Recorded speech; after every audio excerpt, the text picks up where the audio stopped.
Hi all, welcome to another refurbishment video. This is HP Compaq Elite 6200 small form factor desktop computer, typical wedge shape. Look at the front from left to right. We've got a DVD CD rewritable drive. Below that, various slots for memory cards. And on the right hand side we've got USB 2 ports, microphone and headphone socket, and the power switch is on the front to the right of the HP logo.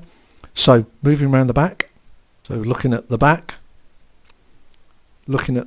from left to right, we've got various expansion slots. Got the graphics card slot. Now next along is a replacement Ethernet card because the motherboard's Ethernet port doesn't work. For some reason I can't get that functioning.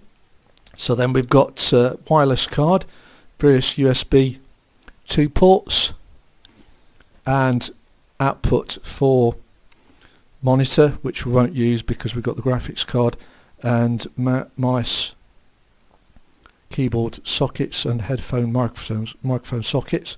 And at the far right is the power supply exhaust fan. So what I'll do is get inside this case and then talk through the upgrades. To get inside the case, pretty straightforward on these machines. Just one flap you lift up and the panel comes away.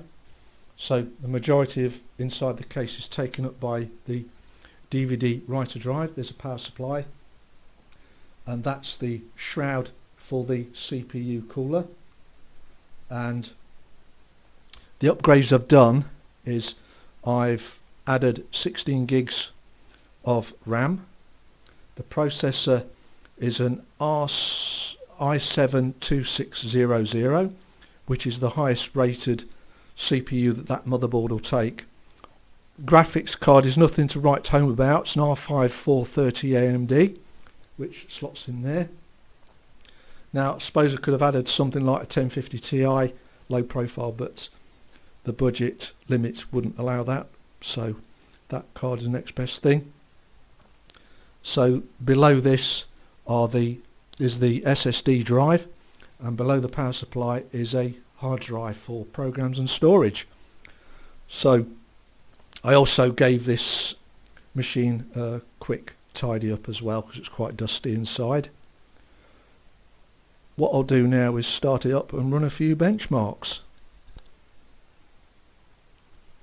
Right, what I've done is run Heaven and Valley graphical benchmarks. In both cases the quality has been set to low and any settings like tessellation disabled, just to give this machine a chance and make the results a bit more meaningful. So without Bandicam recording on Heaven, getting a score of 685, and with Bandicam recording, score of 609. And on Valley, without Bandicam recording, a score of 906, and with Bandicam recording, a score of 819. So all those figures roughly translate to an average of a 10% reduction in performance if Bandicam's recording. So I suppose you can sort of expect the same sort of thing during the gaming results, but regardless I'll talk through as I test each game. Now with AMD, they have their own inbuilt GPU statistics, which will show in the top right hand corner. If you can't see those, I'll still mention them anyway, what they are. So let's get on and run some games. Up first we have Apex Legends. Now I haven't got this on the lowest resolution, but all the other settings are set to low or minimal, or any on off flags are set to off. At the moment, with a few of my teammates on screen, outside area, we're getting above 30. So there's not really that much leeway, I suppose, in getting some of those graphical settings adjusted a touch. I mean, I suppose during a firefight, that frame rate might go down. Mid 40s now to low 30s, so a little bit of difference there between minimum and maximum. But I'd say this is playable. So if you're a fan of Apex Legends, then I think you'll be okay. On to Counter-Strike. On to Counter-Strike Global Offensive. Now I've got the quality settings set to medium and a lot of the on-off flags switched off, and highest resolution. So with quite a few players on the screen, getting above 40 frames per second, high 40s, low 50s. So as long as you can get that with a few of the characters on the screen, I think you'll be fine playing this game. Sometimes dips to late 30s when there's a few characters and some firefights going, but that's just fine.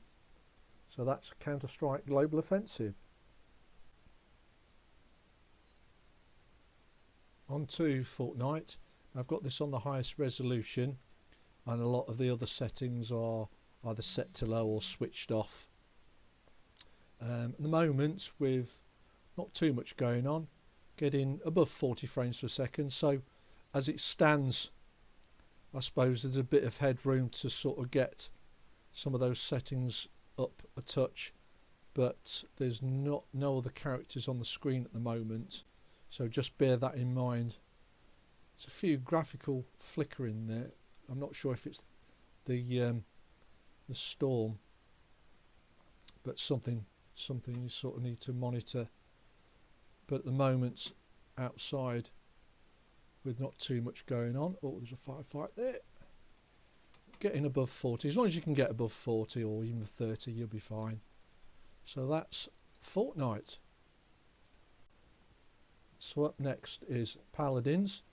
Now I've got most of the graphical quality settings set to high, and we're getting a pretty stable late 50s, 60 frames per second, which is ideal.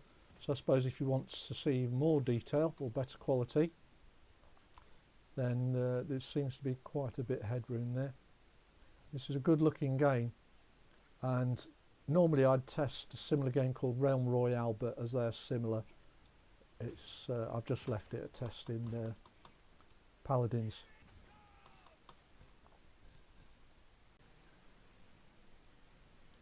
Rocket League now. I've got the quality settings set to performance, so that's taking performance priority over graphical quality, and I've got it on the resolution that's one down from the maximum. So at the moment we're getting mid-20s, not ideal really, but it looks all right to me and it's playing okay. So I suppose in a esports title like this rather than an FPS game, it's not too bad if you're not hitting that 30 frames per second. So what I'll do is I'll just pause the video a touch and get all the settings based on performance, see what we can come up with.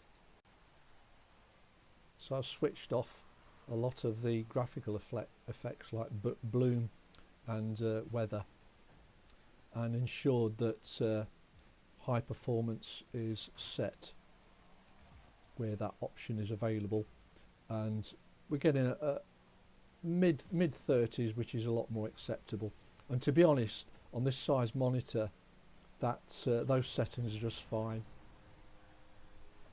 So have the resolution one down from the top setting and set everything to high performance, and switch off a lot of the graphical effects, and maybe enable them one at a time depending on your preference really. Okay, so that's Rocket League.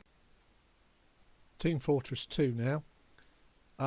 Despite this game looking a bit chaotic with lots of action, it's not too taxing on the system, to be honest.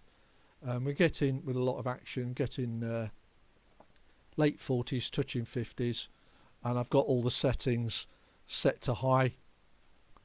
So there's a little bit of headroom, but at the moment I'll be quite happy with all these settings on Team Fortress 2. Another game that looks and plays well but is not really taxing the system, Zula. So I've got this on what you call, I suppose, medium resolution, so it's not the highest, it's not the lowest, and the texture quality is set to high. There's not too many settings, but that's the main one. And according to these settings that I can see, we're getting a pretty solid 60 frames per second. So there's definitely some leeway to get that resolution up should you require it. So that's Zula.